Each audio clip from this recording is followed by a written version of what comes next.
Hi, my name is Kelly Lane, and I'm here with John Brakey, the director and co-founder of Audit Elections USA, and also Lynn Bernstein, the founder of Transparent Elections North Carolina.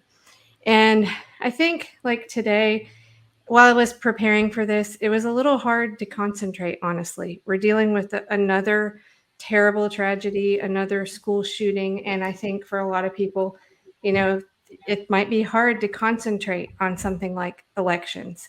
And you get down into the nitty gritty of election stuff, and a lot of people's eyes glaze over and they don't understand all of it. It's very confusing with the machines and everything.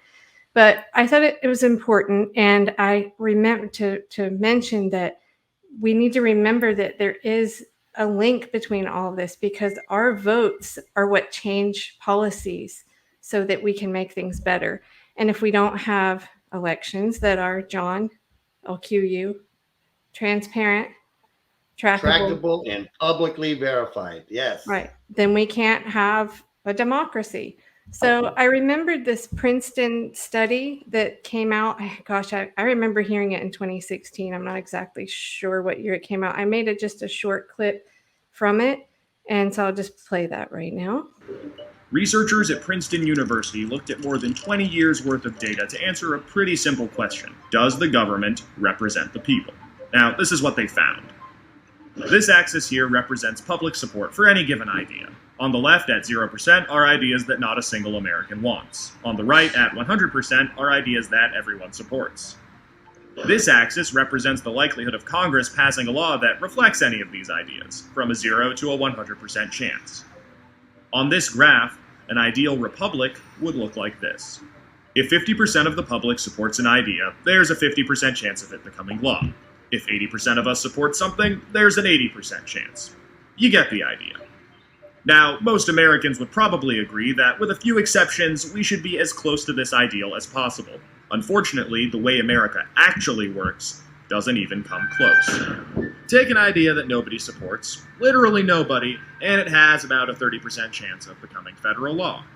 Now, take an incredibly popular idea, the most popular idea this country has ever seen, and there's also about a 30% chance of it becoming law. This means that the number of American voters for or against any idea has no impact on the likelihood that Congress will make it law.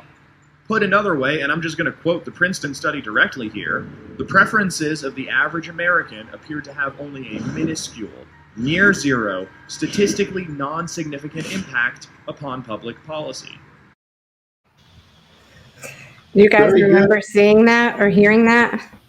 I have, and that is really a big part of why people don't vote. The frustrations, these are the same frustrations I have. I think you made a great selection of what's going on in this country. And here's that cartoon. Really good slide right there. It's that, like what Mark Twain would have used to say, that if voting made a difference, they wouldn't let us do it. And that's where in 2020 there was a turnout. The turnout in that election was one of the highest turnouts in 120 years. But you want to hear this? 80 million people didn't vote. Right. And that's a shocking number. It really is. So we have they don't even go to try to vote anymore. So we have another tragedy like this, 10 years, less than 10 years after Sandy Hook. And what's changed? But here's something else I found that I thought was. But I do think people really are changing, because my state right now just got noticed. My governor, who's a Republican, is looking for 2 Republicans in the House and Senate to join with him with the Democrats and pass in our state some real reform about who can buy guns and how they get them. And that would be remarkable. So when I was watching that, all I could think about was when John was here back in 2019, and we went to the Board of Elections, as did 30 plus other experts, members of the public, members of different nonprofit organizations, nonpartisan organizations. And we all said the same thing, that we did not want barcodes on our ballots. And one person our vendor representative came and spoke on behalf of the machines. I remember that. Right. And they went ahead and they approved those. And so when I'm looking at that, that's all I could think about was, wow, that seems right. I'm all about finding the things that we can agree on. So even if they're small in number. So I thought this was fascinating. This is from Pew. This was polling from 2021. And if you look at these top 3 things, I mean, there's a lot of stuff regarding gun control that two sides don't agree on. But look at these top things where people do.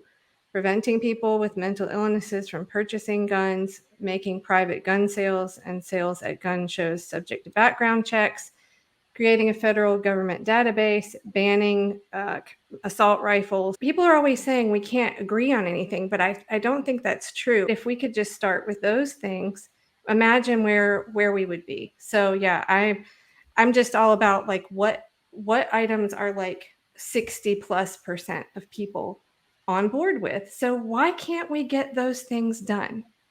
If Republicans and Democrats agree on that stuff, I think it comes back to that Princeton study and that, we've got gerrymandering, we have, all the people that don't vote, we have the black box, and our government is not representing us. So anyway, I just wanted to start with that because I thought it was important today. And we all, Republican, Democrat, Green, whatever, I think people agree that we just want elections that are fair. People are looking for solutions and they're tired.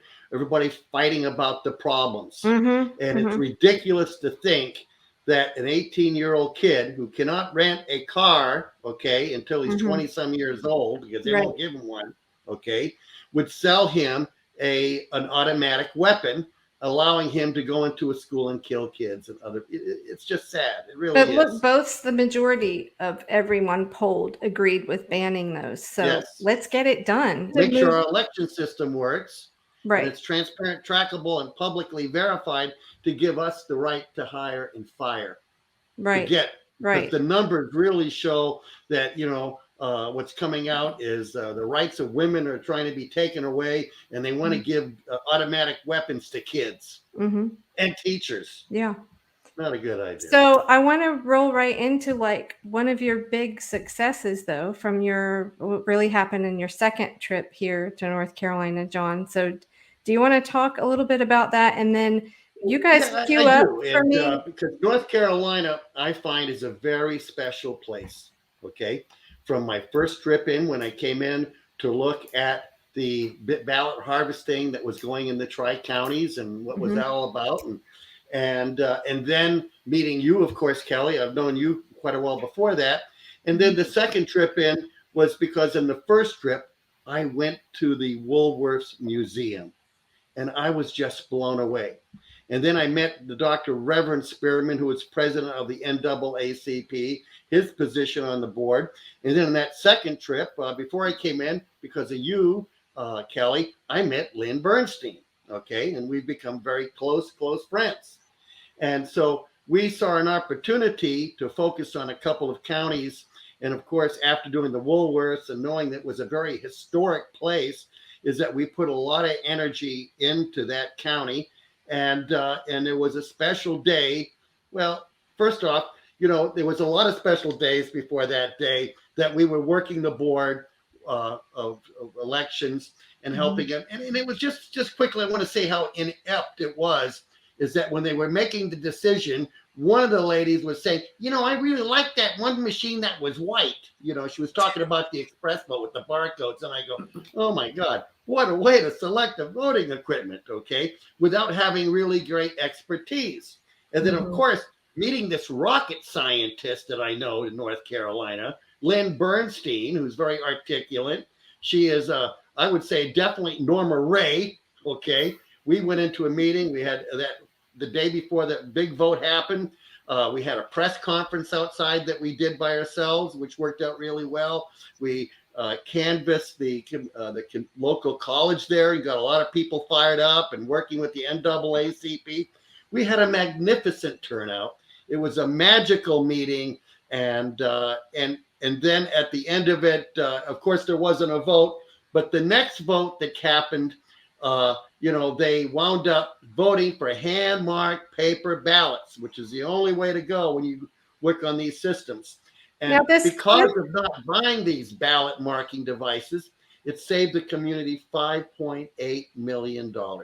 That's and fantastic. I would say this: if anybody fired up the crowd, it was Lynn Bernstein. So I've got a clip of her. Things. Well, show the video. Well, yeah, Lynn had the clip. So I loaded up. Yeah. Here. Do you want me to? I can tell you a little bit why. Because initially I was going to talk about the security on the machines, and what I found going from county to county with John was that the vendors and the state board seem to be telling counties who are purchasing these, they seem to be giving them misinformation.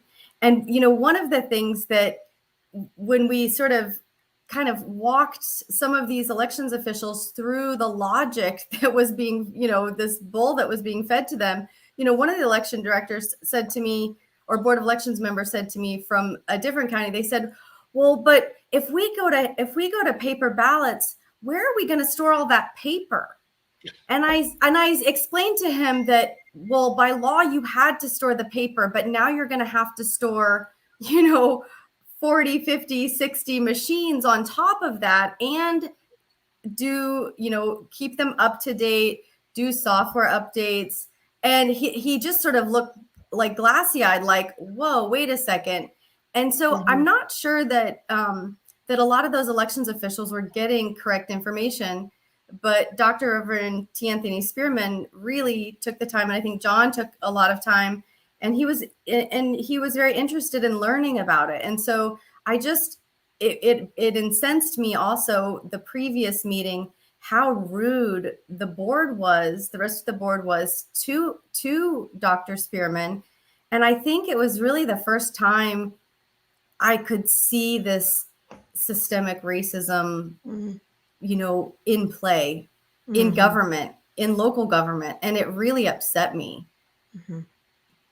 And to add to that, it was a big lie when it came to, hey, if you buy these machines over 10 years, you're going to get your money back, okay? Right. And you're not going to get your money back buying a thermal piece of paper for 9 to 16 cents each. You're not going to get your money back on these machines when you have to renew your license every year per machine, okay? And then you have to pay the warranty on it, okay?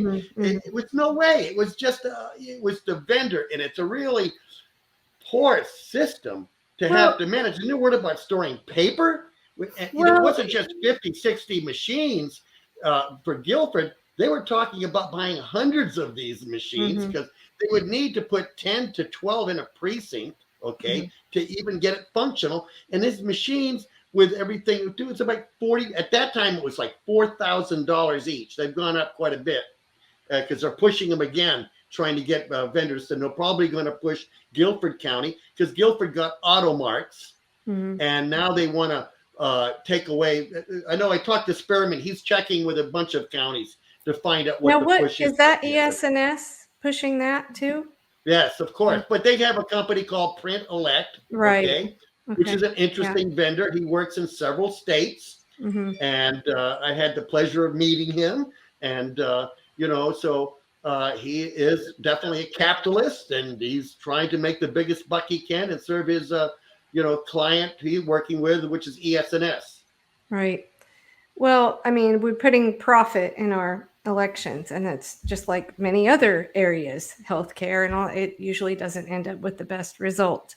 But okay, so Lynn, do you want to say anything else to set up this particular clip? I thought this was great of you. No, this was just how I had changed what I was going to say because I was so upset by the misinformation and about how they had treated Dr. T. Anthony Spearman. Okay, here we go.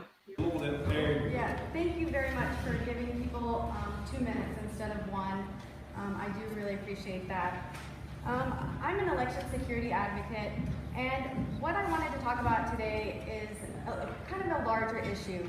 I saw the video about on the last board meeting here, and I thought it was unacceptable the level of ignorance about the systems that you guys are going to be voting on. It also showed, I think, a blatant disrespect against your colleague, Dr. Spearman, who has taken the time to educate himself on these voting systems. I've contacted the state board multiple times previous to your meeting because even the state board has been repeating disinformation about these machines. I've done extensive study over the past 3 years on these machines, and the other thing that was said that I thought was pretty disrespectful, I think, to a lot of people who were at the meeting, was that one of the board members said that there was no disenfranchisement here in Guilford County. Yeah. I'd like to name off a couple of things that I know about our states. There is gerrymandering. They're closing early voting sites. They're closing voter rolls. They're having restrictive voter ID laws. Now the latest, essentially the newest assault on our democracy seems to be ballot marking devices. We have the opportunity to mark our ballot with a pen that costs 8 cents and doesn't create long lines. Now, when you put a machine between a voter and their ballot, it's a black box, so voters can't know what they're voting for. So what I thought I would do to help prevent the spread of disinformation was that I brought a sign here that says, "Nope, not true," and I'm going to stand in the back, and every time that this board says something that isn't true about the machines, I'm going to hold up this sign so that people will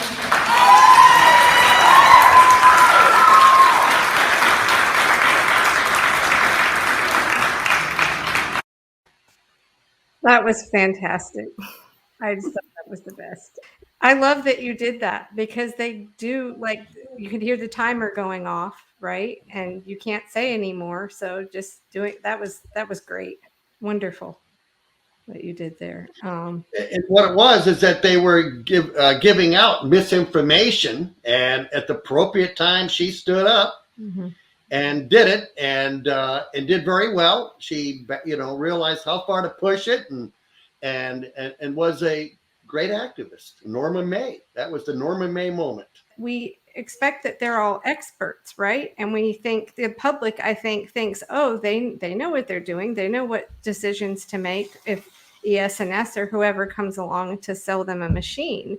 And so I don't think it's always, and then when we find out they made mistakes, it's not always nefarious necessarily. Maybe they were purposefully pushing disinformation. Maybe they just didn't know, like you said, John. Yeah, I do think that the boards are getting misinformation from both the vendors and the state. And they, the boards, when people like John and I come and we give them information and we give them links and we cite all of our sources, their tendency is to say, well, no, I'm not going to trust you. The state is telling me what to think. And so, the ones that have some intellectual curiosity and want to understand it, they very quickly realize that what John and I are saying is true.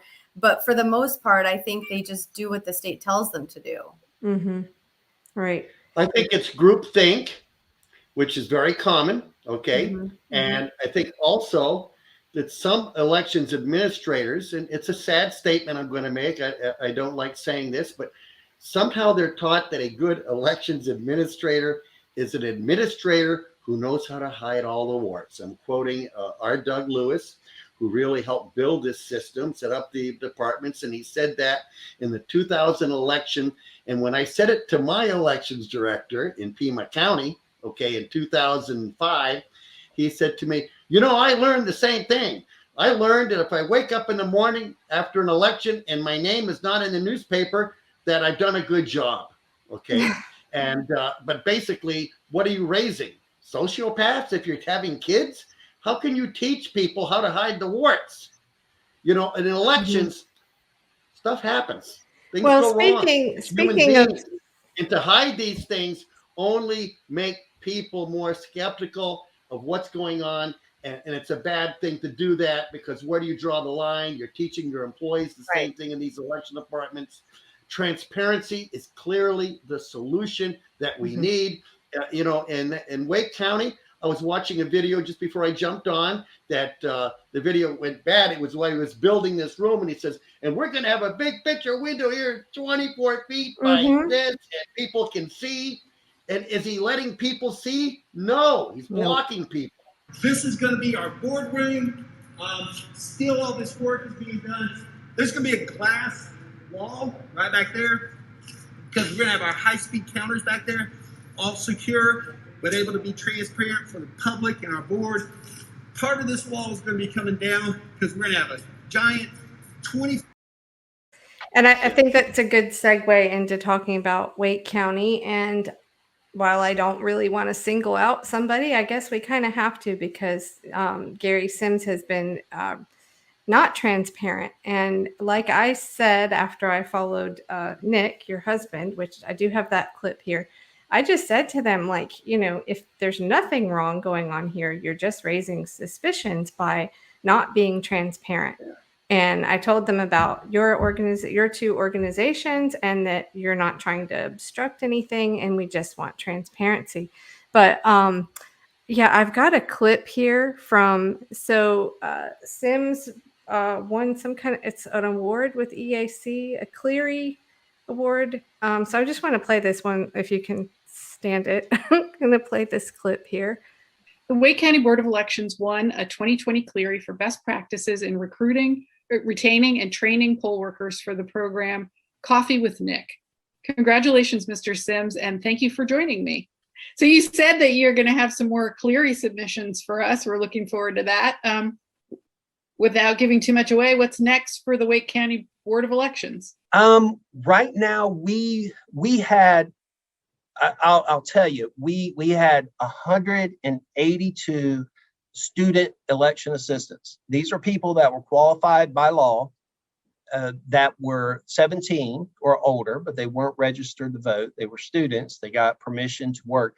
182 of these young individuals helped us out last year. They became elections officials. We need to, I don't want to give too much away. We're developing a program to work with those individuals to be ambassadors in the community. So my understanding is this Coffee with Nick program then is like outreach, but it's for people that are working the elections. But it's also, it's public education, because they're recruiting, like he said, 17-year-olds. So I don't understand this, like, seeming like, and I've got another clip I'll play later, but seeming like, yes, we're trying to be transparent. We're trying to reach out to the community and get people involved and answer questions. But then we'll get into now what happened with you guys with the trespassing stuff, and how that is so like opposite. And I don't understand what's going on there. Is he being dishonest, or I don't know. So you guys want to start? And I've got a little slideshow with the tickets themselves, and if whatever you want to talk about that. Yeah, I guess what I'll say is, to Gary's credit, he does treat poll workers very well. He has gone to bat for them to get a pay increase, which is well deserved. He really takes pride in the poll workers for training and things like that, and he is very protective of the poll workers, as he should be. On the flip side, he is openly hostile to members of the public who want to come and observe. And even I've been a political observer as well in Wake County, and he is openly hostile to political observers as well. So, it's a very interesting mix of somebody who is capable of being kind and polite and civil, and take that in contrast to a person who has harassed me at meetings in front of the public and in front of other board members. It seems as if perhaps it's a bit authoritarian, like he's got control over the poll workers and all of that program. If it's something he's in control of, he's fine with it, but legitimate organizations that are asking questions are not welcome. So John, do you want to tell about what happened when you guys went? I think the problem is that Lynn speaks. When you come to elections, there's a special language, and I always say it takes a geek to help understand the Greek part of elections. And this lady Lynn Bernstein is profound in the language and understands it because of her background, like most people don't. Mhm. And so basically, he may be threatened by that because she knows what she knows and can go one-on-one. And there's one thing about Lynn that I know: her moves are always based with good character, capacity, credibility. Okay, she practices civility extremely well, but she's capable of going nose to nose, asking questions. Right. And I think that him being an authoritarian type based person doesn't like it, and he feels undermined. The first time Gary Sims threatened to have me arrested was back the evening of the 2020 primary. I was an official observer. I was an at-large observer for the Democratic Party of Wake County. And I went to the Board of Elections. I pulled into that front lot with my neighbor just after, around 8 o'clock, after one of the precincts had closed. And the chief judge there refused to show us the poll tape. And by law, they just have to announce the totals. And we asked him, and my neighbor asked, and he wouldn't do it. And so we said, well, we'll just go down to the Board of Elections and look at the poll tape there. And we pulled up into the front lot, and within, I'd say we got about 3 to 4 steps from the car, and Gary Sims came out with the deputy director and another employee and told us that if we didn't leave immediately, he'd call the police and have us arrested. And so my neighbor and I left, and at the time I didn't realize that other boards were open. I thought it was just Wake County. I thought it was all the counties. And I thought, okay, well, we're going to have to change that because that's unacceptable. And then when I found it was just Wake County, that's when I started pressing the state. So that was the first time he threatened to have me arrested. Now, when he got in my face at a meeting, that was just a few months ago. Over the past 6 months, I have been, like John Brakey and like several other advocates, we've reached across the aisle to people, to everyone, to libertarians, Green Party, unaffiliateds, Republicans, to say, hey, these elections belong to us. And if you're happy to not look, backwards, and you want to look forward with us and work with us on how to make elections transparent, trackable, and publicly verified, then meet me at the Board of Elections building. And so what I started doing was training and teaching people, anyone who really wanted to learn about elections and election observation. I started teaching them about North Carolina observation laws and what to look for and how to report if you see something that doesn't look right, how to report that in a responsible way, and how to observe meetings in a civil way. And so I had been bringing people into the Wake Board of Elections meetings. Now, Wake Board of Elections, they are very quiet in their meetings. You can hardly understand what's going on, even for people who've been, observing these meetings for years. Even sometimes the League of Women Voters will come up to me and say, what are they doing? I can't quite figure it out. And, that's really not beneficial for public confidence. And so I had been inviting people into the Board of Elections so I could teach them and train them. And so it was right after one of these meetings, and these two women, this was their first time at the Board of Elections meeting ever that they had ever gone to. And then the meeting adjourned, and Gary Sims kind of got up from his chair, made sort of a beeline to me, gets right in my face. And he's 6'2", 6'3", and I'm 5'2". And he gets right in my face and he says, "Get out." And the woman who was standing next to me, she gasped. She went, "Oh," and he turns to her and he says, "You get out too." And one of the board members was standing right near and kind of came to my rescue. And he said, "Well, hold on a second. I'm talking to them, back off," kind of like, "Hold on a second. I'm talking to them." And Mr. Sims said, "Well, then all of you take this conversation outside. The meeting's over." And he sort of kicks one of the board members out as well. And so you got to wonder, who's in charge there? Is it the board or is it Mr. Sims? I had been asking for 2 years why Wake County is not open to the public for observation on election night. I've been asking for 2 years. I've written to the state, I've written to the county, I've written to the county boards of elections members, I've written to the legislators, I've written to the Legislative Oversight Committee. I really have tried to find out why Wake is allowed to do this when other counties have told me by law they're open because they have to be. And so, for several years, I've thought, now, we want to bring light to this, that they're not letting people in. And so this year with John here, I said, you know what, let's have a small protest outside of the Board of Elections.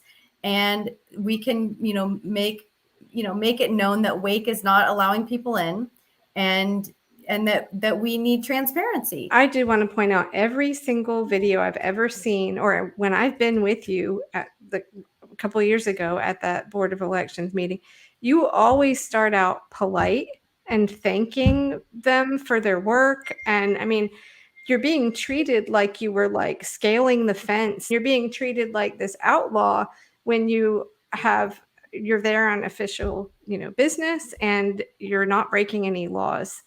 I was surprised by the whole event when, the day we decided to go down there, Lynn was showing me maps and pictures. And I said, well, how far are we from there? And she said, about 15 minutes. Why don't we go down there? Well, if we do, I know he'll be out the door within 10 minutes and chasing me or, doing things or harassing. And I said to myself, I don't believe that. Then I said, hey, Lynn, I definitely want to go. I want to see this, because I didn't think it would happen. I knew that they were busy and moving equipment. And we timed it. It was 4 minutes. And he was out there, and I saw him, and I waved, and I go, hi, because I'm a very friendly guy. But I just couldn't believe that, I didn't believe he'd be out there in 10 minutes. So we went up there on the Saturday before the election to essentially scope out a place where we could protest on election night. And so, John, because I had shown John, a Google map, and I said, okay, here's a place. And he says, yeah, but we got to see where the signs are. We got to see where there's no parking signs and no trespassing signs. And you can't do that from here. And I was honestly a little fearful because, Gary has been openly hostile to me and harassing me. We drove up north, up towards New Hope Road, and we passed that ABC supply store. And I noticed that, there was nobody in that parking lot. And then we drove past that front lot, which is where I would normally park, but there was a sign there that said no public parking. And so I thought, okay, well, I'm definitely not going to break any of the rules or signs that are there. And so we continued driving. And then we got to that gated lot near the Bullock Farm Road. And I noticed that cars were coming in and out, and that, the gate was open. And I thought, I don't know clearly the Board of Elections is open. I don't know what exactly is going on that side of the building, but we didn't want to interfere or get in the way in any way at all. And so then And this was Saturday, May 14th. This is, Saturday, May 14th, right before the election. Right. Okay. So they were open for business doing what? Do we know? I'm not really sure. When we turned right onto Bullock Farm Road, there was a yellow sign there that said Board of Elections event. And so I didn't really know what was going on, because sometimes when they have, logic and accuracy tests, it's not posted online about what they're doing, but that is a Board of Elections event. And so here's a sign that clearly says there's a Board of Elections event going on. So that means that the building is open to the public if there's a Board of Elections event going on.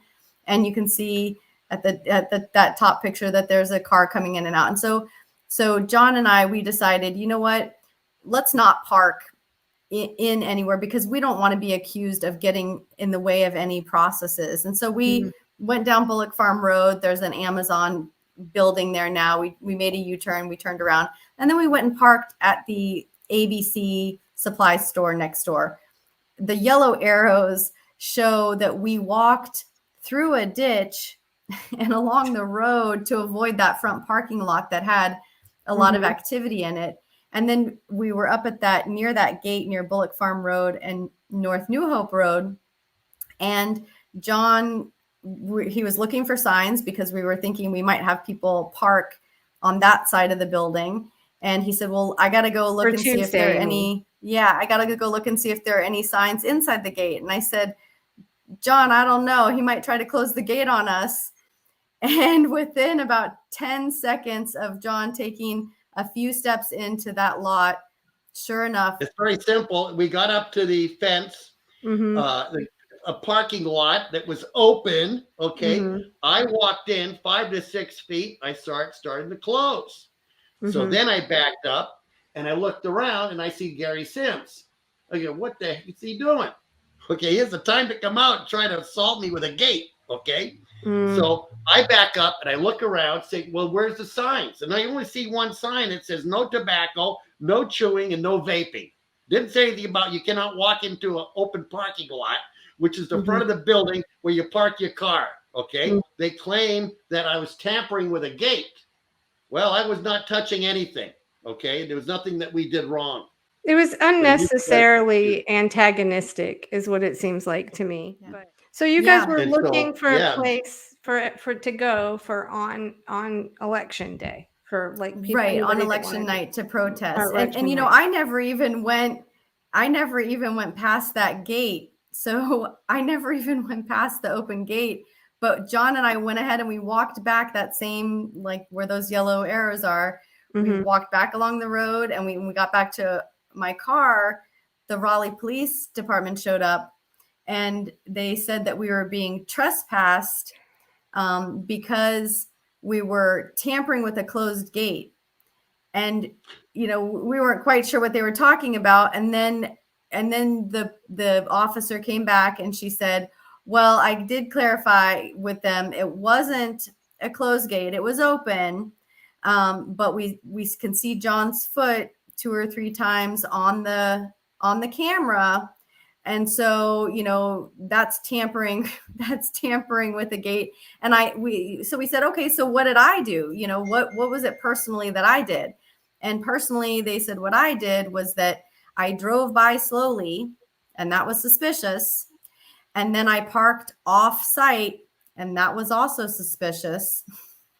So that And- got you guys these trespassing citations, right? And they tried, and they tried to claim that the Board of Elections was closed at the time. But as you can see from the pictures, and you've seen the video from my car, it is clearly open. People are going in and out. There's even a sign that says Board of Elections event. So, right. you know, I'm not really sure how they can take away my right to observe and to trespass So us. right, what do these mean? This citation means what at this point? Because when you asked how long is this for, the response you got was, well, we said, well, how long? You know, how long till we can go back in? How long is this? And they said, well, never. You can never go back in. And so, and you're an official observer, or you as a representative. I mean, you have actual business reason to be there. I don't understand how they can do that.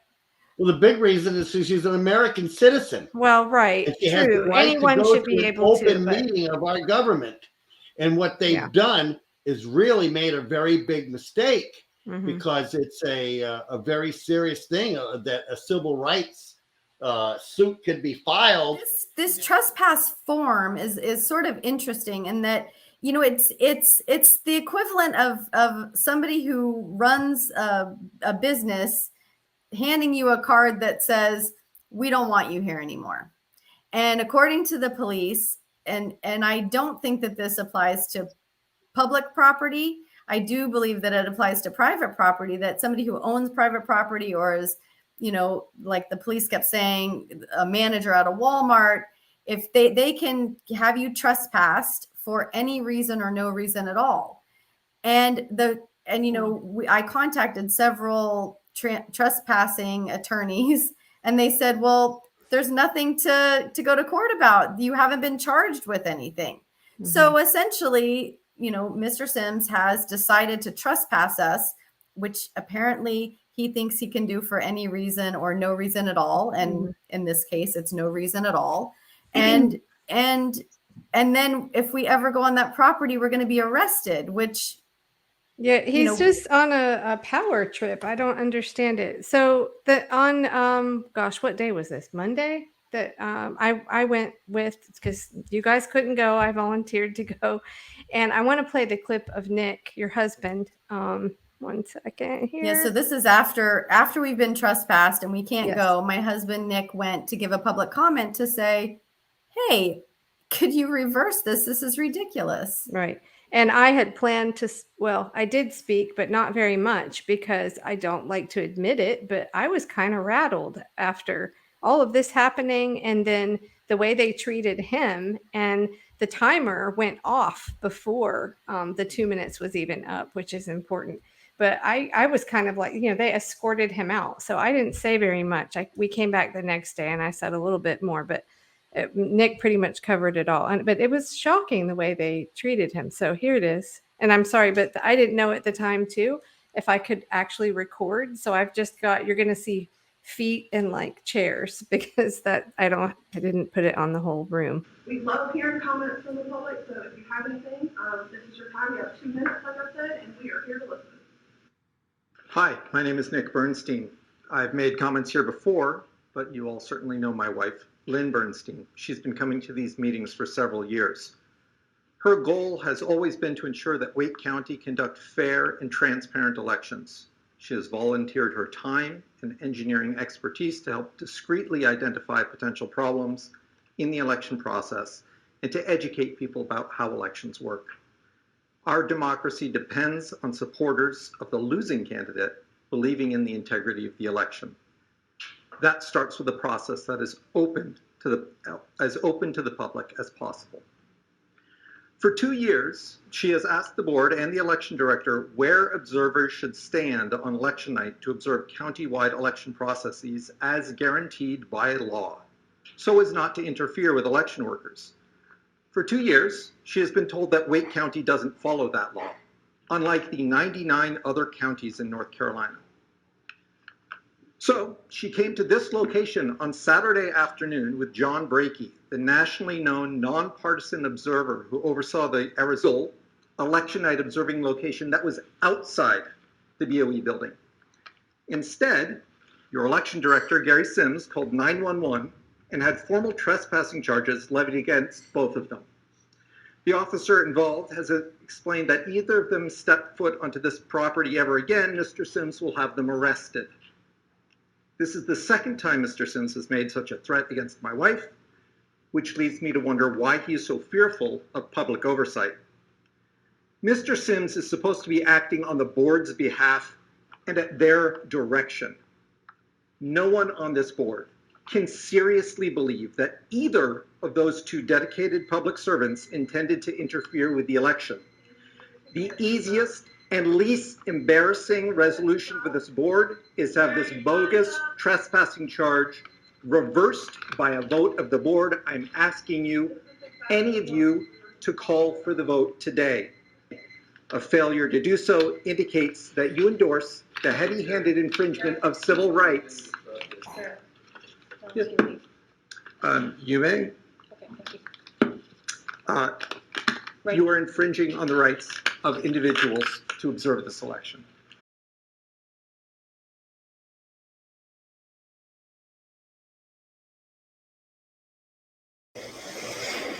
Wow. So yeah, I was a little intimidated after that.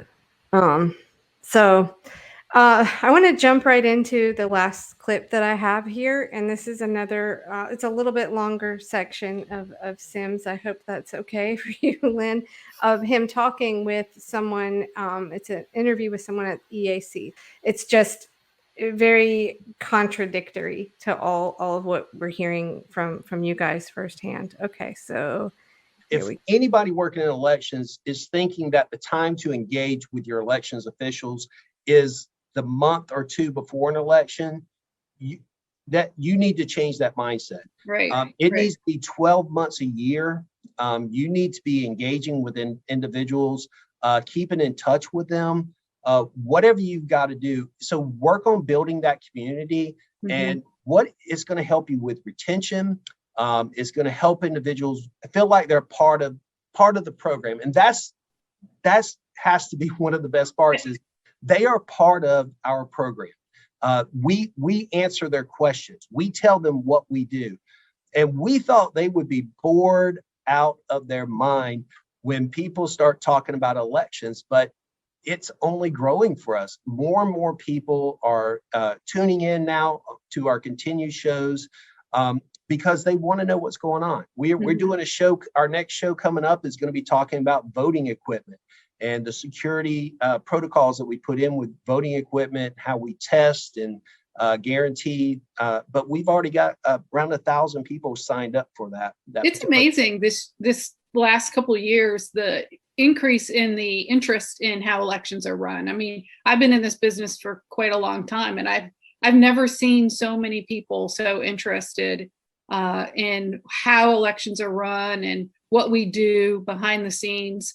And of course, I think transparency is really important on elections. So this just, strengthens the transparency, letting people understand how we do it, how it functions, what needs to be done. It's not a, simple pull a machine out, take a vote. It's a huge enterprise. Right. It is, and we want it to be right. We're going to do it right. It has to be right. Right. Failure's not our option. Right. And, so why not engage with your officials? And whether or not you're using a program like this or any other program, that's the best message I can get out there is how can you not afford to do this? Right. How can you not afford to engage with your officials? Again, they're on the front lines out there. We depend on them. They do an amazing job. Their dedication and commitment is, nobody will even understand. Unless you work in elections, you'll just never understand what goes into it to make things work. Same as we want to be transparent in elections, we want to make sure that we are being transparent and open and engaging with our elections officials that we're out there working with as well. They're our best advocates, really. Absolutely. And like I said, we love them. So. Wow. We love them. This is the first time I've heard this, but notice how he says with our elections officials. Right. Right. He doesn't say with public observers. He doesn't say with but he's doing all this outreach to get young people to come in and work the polls. So you can't, where's that line there? Like if he's basically, they're recruiting young people to do it. It's almost like he's like, I mean, I had this feeling when I went to that first Board of Elections meeting that they just don't feel comfortable. You can tell they're uncomfortable with all these people being there, that it's an industry that's operated in the dark. People never paid attention, didn't show up to these things. And even though the majority of them are probably not doing anything wrong, they're just uncomfortable and they don't like it. They don't like the scrutiny.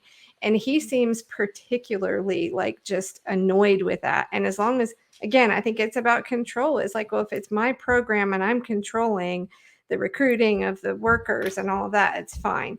But your organization has so much great information that they should be using you as an asset, an ally in like teaching these kids and anybody that wants to get involved. So it's just really puzzling.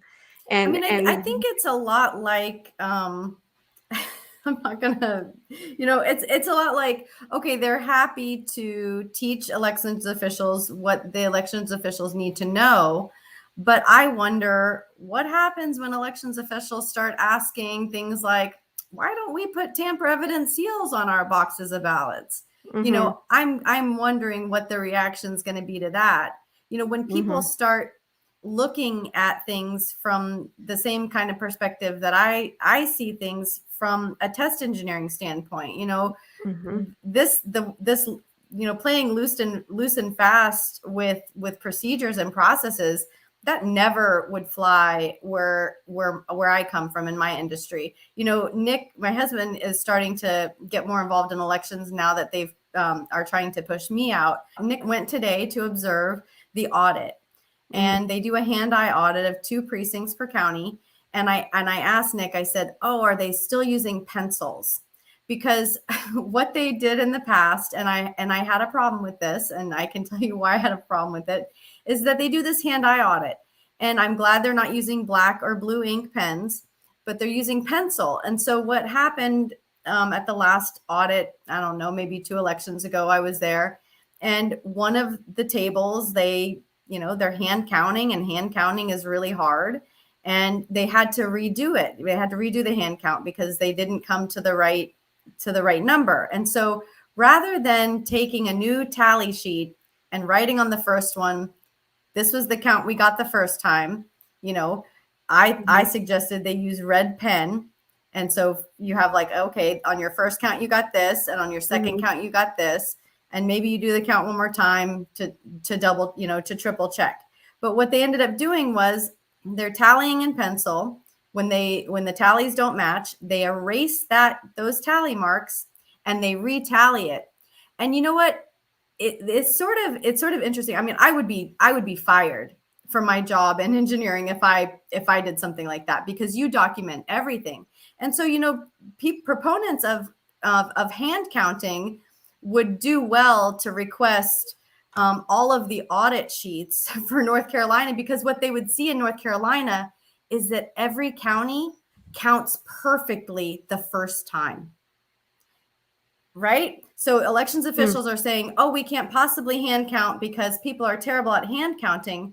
Well, that's not what your records reflect. And so, you know, elections are run by people. People are not perfect. People make mistakes. And when an election official stands up and says, everything was perfect about this election, that is a huge red flag for me. And it kind of goes to what John is saying about this sort of fallacy of a good election director knows how to hide all the warts. And I think what the worst thing that could happen in these meetings and these, you know, election events like audits is that, you know, members of the public go and watch. People like me are kicked out. We can't go there and tell people, yeah, you know, there are a lot of good things. Here are the good things that they're doing. And this one thing we need to change. What ends up happening is now those people, those 12, 14 people who were there today, who weren't told anything, who weren't given anything, who knows what they're going to go out and say? Oh, they were writing, you know, they were erasing things. They were.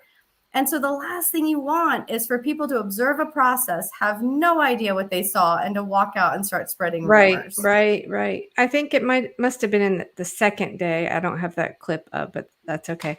Of where Nick is basically saying that when you did see problems, you tried to let them know, like, discreetly. You know, Yeah, so I would go to you've done them. nothing but trying to work with them. And it just really worries me. I mean, I'm not in Wake County, but I mean, as a resident of North Carolina, the idea of this guy becoming a state director is really not, I'm not happy with that. I think if he was just kind of got defensive, he wants to walk it back and fix this, I think there's a great opportunity to do that. But it doesn't seem like he wants to do that. So I don't know. We'll see. I think. Oh, you're muted, John. Unmute. I think the big thing is that he talks the talk and he doesn't walk the walk. Right. That's So what if we're he hearing. listens to this, Yeah. hey, transparency is a solution. Things happen in elections. We understand that. We're all part of the same team, working for a functional democracy that we can all believe in. I want to thank you. We've known each other now for, I guess, 4 or 5 years. Yeah. You know, I remember Broward County that you worked with me down there for a couple of weeks, which was a pretty exciting trip and an adventure. 18 years I've committed my life to elections and doing what I do. And Lynn, what do you have anything other than dealing with Gary Sims that's coming up with your organization that you're working on right now? Or where can we point people if you're in North Carolina, how can you get involved? Right. So what you can do is you can go to transparentnc.org and you can sign up and you can check my website. I frequently have at the top of my page action items that you can do right now. One of the projects that Transparent Elections is working on is that in North Carolina, we're again trying to make that black box a little bit more transparent, and we're helping out the Libertarian Party. They have requested a source code review of the express vote system. In North Carolina, any vendor who sells election equipment here, they have to agree ahead of time that they will submit to a full source code review and security evaluation. And so the Libertarian Party has requested that. Now the state board is trying to put in rules that will essentially make it really meaningless.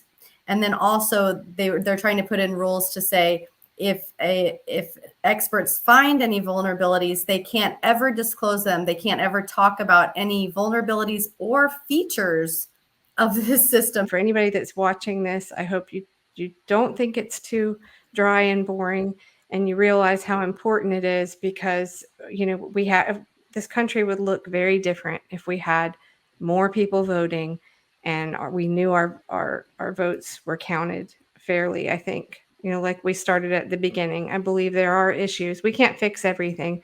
It's a huge country and we have a lot of things we disagree on. But I do think there's more like 60% of things on a lot of big issues that we could agree on and really make things better. What is our mission, really? I mean, our mission is to really help people understand how elections work. We're in a country right now that 64% of the people think that democracy is in trouble, in crisis, to be quote. And I'm one of those people. And I believe in order to cut off the problems that are ahead of us, that we've passed the Rubicon in this country. Republicans in 2016, the Democrats said, hey, Trump's election was stolen from Hillary. In 2020, now they want to say that it was stolen from Trump. And the cynicism is getting to be a real problem. It's like losing your religion, and you could go anarchy or whatever. That could happen. And so it's more important now. It's like I said in my first trip in, which made national attention in the media, when I said that we are here because it's important that we prove more to the loser than the winner, that they really lost. Right. And that is still the goal. It's been the goal of my organization since we started. If you look at my bylaws, and what audit stands for is Americans United for Democracy, Integrity, Transparency, and Elections. And I think a movement is building in this country that's happening in North Carolina, that's happening in Arizona, and other states, that we have to do one thing, like my lawyer Bill Reisner says. We got to be able to get the right and left together and say, hey, this black box, let's make a deal. Whatever goes into it, goes in the box, has to be transparent, trackable, publicly verified with a ballot library, because democracy is built on 4 boxes. I'm on one right now, the soap box. Then it's the ballot box. And then it's the jury box. The 4th box is the one that's scary. We invented the other 3 in order not to use the cartridge box and start shooting each other. And, I worry about that in this country with all the guns. We have more guns in this country than we have citizens. Thank you guys so much. Thank you.